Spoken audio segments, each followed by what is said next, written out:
Good morning, everyone, and thank you for joining us today. I'm Dr. Velasquez, a health officer for Spokane County, and today I'm joined by one of our team members. You've seen Mia Parker before. She's our Fatality Review and Prevention Coordinator, and we're here to talk about a very important topic, which is mental health in youth and young adults and screen time. And I know that you've heard a lot in the community, and it's something that at a national level we're learning more and paying more attention and trying to provide a little bit more guidance on it. So today we ask Mia to come and share with us some information. So Mia, thank you for coming. And I think the first question that people will have is, tell us a little bit about media use and mental health in Spokane County, because we always worry about home first. Yeah, that's a great question. So we know that media use and screen time can have positive and negative impacts on youth. In Spokane County specifically, the 2023 Washington State Healthy Youth Survey found that youth with higher screen time use, meaning 3 or more hours per day, were more likely to experience negative impacts, including symptoms of depression, anxiety, disordered eating, and other things, compared to their peers with less screen time per day. And there's actually a name for this. It's called problematic media use, or PMI. This is also sometimes referred to as problematic internet use, or PUI. This is defined as the risky, excessive, or impulsive nature of online activities leading to negative consequences for the child, specifically impairments in the child's physical, emotional, social, or functional life. So it's changing what they're doing in the world. And PMU can occur with any online activities, including social media, digital media, video and online games, or app use. Youth with PMU often miss sleep, neglect schoolwork, and engage in compulsive online activities.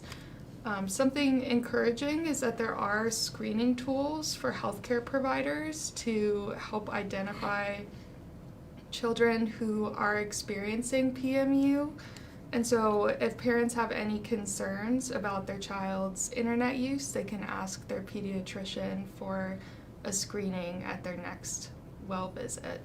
Wonderful. So let's talk a little bit about parents, because I know parents always try to do the right thing and try to be concerned about the right thing, but what are concerns that parents may not be thinking about, or things that parents should be thinking about? Yeah, I think parents are aware of this topic and thinking about media use. Something they might want to add into their thoughts if they're not thinking about it already is the possibility for youth to be engaging in unsafe groups online or talking with unsafe individuals online. Not every child who has problematic media use is engaging with unsafe individuals or groups, but some are. And unfortunately, we do know there are individuals and groups online that target and exploit vulnerable individuals, including youth. And this has been associated with things like self-harm, suicide, sharing sexually explicit content, and harming animals or other people. Well, I think that's a lot to be worried about, but I think it's a very good point. Don't assume that anything that your child is engaged with is positive or uplifting, because as you pointed out, unfortunately, there are some folks that use that in a negative way as opposed to a positive way. So if I'm a parent, how can I help my child still be engaged in social media, which is a great tool for communication, in a healthy and positive way? How can I do that? Yeah, so something for parents to be aware of is, with that awareness that a higher amount of screen time per day has been associated with more negative impacts among children, we know parents might be tempted to set a firm limit Right. on screen time for all children. Mhm. Like, say, you need to not use your screens for more than 3 hours a day. Experts do recommend against this approach, and this is really because every child and family is different. Right. And all platforms and content are different too. So again, media use can have really positive impacts on children's lives, like helping children stay connected and helping them learn. So when we're setting boundaries for healthy media use with our children, we really want to think about the 5 C's Okay. of media use, and these are child, content, calm, and crowding out. Okay. So you want to ask yourself, who is your child? Okay. How do they react to media? Mhm. And then once they're getting a little bit older, what's their motivation for using media? You also want to be thinking about their content that they're looking at and ask yourself, is this content worth your child's attention? And then you want to ask, does your child use the content to calm their emotions? Do they rely on media to calm down or go to sleep? You want to think about what that media use is crowding out. So what might media use be getting in the way of? And how can you talk about media use with your child to raise a smart and responsible internet user?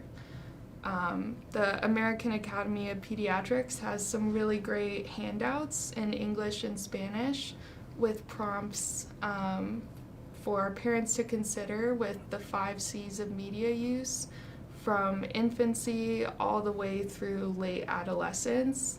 So there's different questions you might ask yourself at different stages of your child's life, but they're all within those 5 C's. Got it. So I want to explore one issue a little bit more. You mentioned content, and one of the concerns that I've heard from parents is scams that target children and youth, and also cyberbullying, which sometimes is also very targeted.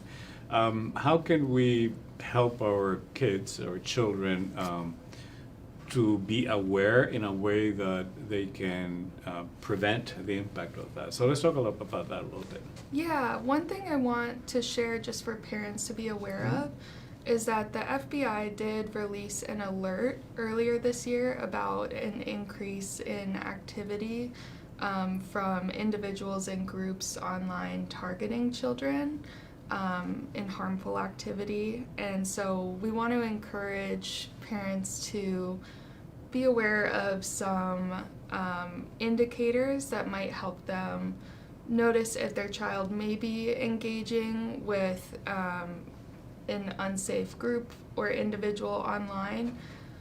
So if you notice that your child has recent changes in their mood or behavior, changes in their appearance, especially if they're looking like they're neglecting their appearance, if they have changes in their activities like eating, sleeping, or socialization habits, if they have scars, fresh cuts, bruises, bite marks, or other wounds, if they have any changes in their typical way of dressing, like wearing long pants or long sleeves all the time when they previously didn't, if they're discussing an online friend that they feel really infatuated with or maybe scared of, if they're receiving anonymous gifts to the home or in online gaming platforms, if they are discussing suicide or mass casualty events, or if there's family pets that are being harmed, dying, or if they're just changing their behavior.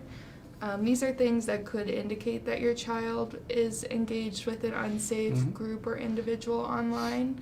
They're also really important indicators that it's just a good idea for your child to get support from a mental health professional. So with that awareness, we also want to talk about things that can help kids not get engaged, Not get engaged, right? with those groups, more prevention. And one thing that I'm excited about is there are some really great free educational games Okay. to teach kids about cyber safety, including a digital literacy and well-being curriculum that was created by Common Sense Media. And it has modules for kids who are 5 to 14 years old. And then there's also games from the FBI. They have a game called Safe Online Searching Okay. for kids who are 8 to 14 years old. And both of these games can be used in the classroom, they can be used at home, and they can be used in community spaces. They look like video games, and playing them is kind of like playing a typical video game. So it's fun for kids, but they're also learning a valuable lesson. So that allows us to keep them safe, but also give them a little bit of freedom so they can on their own learn and also be safe. So we've talked a lot about parents, and I know that in child and youth and young adults' life, there are more people than parents. So who else needs to be engaged, and what do they need to do to make sure that our youth is safe when they're online? Yeah, schools and community groups can be part of the conversation, incorporating lessons about online safety and digital literacy into their curriculum, into the activities that they do with youth. And there are those free resources that exist to support that. Sports teams, really any youth group or a place where kids spend time together, they can really make a big impact by talking about this and modeling responsible media use behaviors. And then content makers and the platform designers also have work to do with creating more responsible places for kids to engage online. Okay. Any other suggestions in general that you may have? Yeah, I want to share that we do have guidance on media use and screen time on our child safety webpage for parents. That's just srhd.org/child-safety. And another great resource from the American Academy of Pediatrics is a glossary of digital media platforms. So this is something that can help parents understand the different platforms that their child may be using, the features that are involved in the platform, and the types of parental controls that they can use. Platforms have just changed so much over time, and they continue changing, so I really appreciate this glossary as a resource to look at, and I hope it'll be helpful for parents as well. And then one local resource that I want to highlight is Engage IRL. It's a great resource that we have locally for kids and families to find activities that they can do without screens or without media use. We really recommend balancing time with and without media use in your life. It's not about fully cutting off from screens. It's just about finding that healthy balance. Wonderful, and I'm glad you mentioned Engage in Real Life, which is something that was pioneered by Spokane School District. We were there for the launch, and it's the balance. Doesn't mean that you can't use your smartphone, doesn't mean that you don't have any screen time. It basically means that there's a lot of other opportunities for you to engage. And we have seen at least some of the preliminary data is really good in terms of what children and youth and young adults are becoming involved. I didn't know, for example, that board games are very popular again, which it's a great thing. Yeah. I was really good at Monopoly. I always won. But anyway, it's not about winning, it's about playing. But it is good for other options to be available. It's not just the screen. And, you know, I feel bad because parents sometimes say, well, I wish I could do more. And sometimes it's not knowing where to go. I think you have provided a lot of resources. And I'm going to encourage everyone to go to our website and check that section that Mia was talking about, child safety, and look at some of your resources, which I think are flashing on the screen, or will flash on the screen for you. Because it's like everything else, the more informed we are, the better decisions we can make. And it's not a matter of knowing everything, it's a matter of knowing where to go and find it. So any last comments for our viewers before we say goodbye today? I can definitely relate to what you're saying about parents maybe feeling overloaded. And I think a message for parents is just that you don't need to be perfect 100% of the time. Just like with any other health topic, really. We want you to have the recommendations so that you know how to stay safe and healthy and how to keep your child safe and healthy. And we want you to use this information to be striving toward the healthiest and most well that you and your family can be.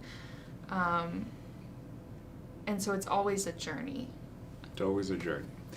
That's a good way to look at it. It's a journey and you're not alone.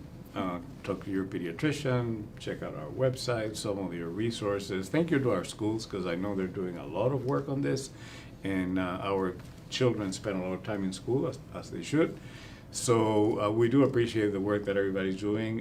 It is like everything else. Every technology that we've invented, mankind has a positive, but if not used appropriately, could have a negative. So it's finding that great balance. So parents, teachers, children, learn a little bit more about it. Thank you, Mia, for your help today. You gave us a lot of information, and I'm sure we'll bring you back as we learn more about it. So with that, I'm just going to say thank you to everybody. Be safe. I think the air quality is kind of iffy today, so take care of yourselves, and we'll see you again next week. Thank you, and thank you for joining us.